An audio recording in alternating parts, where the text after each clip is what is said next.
Pernah tak kita dalam situasi yang mana kita nak cepat pergi kerja, kita dah lambat dah ni, kita takut jalan jam, tapi bila tengok dekat belakang, anak tu masih tengah terkial-kial pakai stokin. Kita takut lewat ni sebab takut jalan jam dan sebagainya. Apa yang biasanya parent buat waktu menghadapi situasi macam ni, tak lain tak bukan, majoritinya akan pergi dekat anak tu. Dia lah yang akan pakaikan stokin dan sarungkan kasut untuk anak tu. Dan dia jugalah yang angkat anak tu, yang dokong anak tu masuk dalam kereta. Sebab kita rasa dah lambat, sampai ambil masa 5 ke 10 minit semata-mata cuma untuk pakai kasut. Jadi sebenarnya parent dekat sini, apa mesej yang kita nak sampaikan dekat anak kita bila mana semua benda kita yang buatkan untuk anak-anak tu. Memang betul, cara tu memudahkan, tapi tanpa kita sedar sebenarnya kita telah memotong space anak-anak ni untuk melakukan kerja mereka sendiri. Dalam kata yang lain, kita macam nak cakap awak ni tak cukup pandai lagi nak buat benda ni, so mari mami daddy tolong. Kalau hal ni berlaku secara berterusan, sedikit demi sedikit keyakinan anak-anak ni akan pudar. Sebab apa? Sebab dia rasa dia tak mampu nak buat sesuatu perkara tu dan hanya bergantung kepada orang dewasa yang lain. Sekarang cuba kita ubah cara kita pandang situasi ni. Bayangkan ya, otak anak-anak kita ni sama macam otot kita dekat gym. Kita pergi gym sebab kita nak tingkatkan muscle kita, kita nak besarkan otot kita.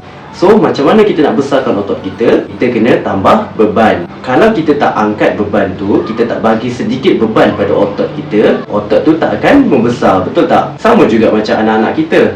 Beban ni adalah satu tugasan yang mana mereka hadap setiap hari. Contohnya macam hutang baju, kemas mainan atau susun buku dalam beg. Setiap kali kanak-kanak ni cuba untuk buat sendiri tugas mereka, walaupun nampak comot, walaupun nampak lambat, sebenarnya saraf otak mereka sedang bekerja. Mereka sedang melatih mereka punya otot-otak untuk berkembang. Sama seperti kita pergi gym untuk angkat beban, untuk besarkan otot kita. Situasi inilah yang kita panggil sebagai scaffolding. Kita tunjukkan contoh sekali, kemudian biar mereka sambung. Sebagai contoh, kita tunjukkan untuk butang satu baju, kemudian kita biarkan anak-anak ni buat butang seterusnya sampailah ke bawah. Apabila rutin dah jadi kebiasaan, mereka tak perlu lagi kan arahan daripada ibu bapa. Dari sinilah lahirnya anak-anak yang berdikari. Mereka bukan sahaja buat kerja, tetapi sebenarnya mereka sedang belajar menguruskan masa dan mengurus pace kehidupan mereka sendiri. Mungkin hari pertama, kedua dan ketiga, kita sebagai parent akan rasa renyah. Kita akan rasa macam semua benda yang anak-anak ni buat menjadi lambat dan dia menambahkan beban kerja kita. Tetapi bayangkan, bila benda ni dilakukan setiap hari secara berulang-ulang, bila mereka secara bertahap menjadi dewasa, mereka akan kurang kebergantungan mereka kepada orang lain, terutamanya ibu bapa.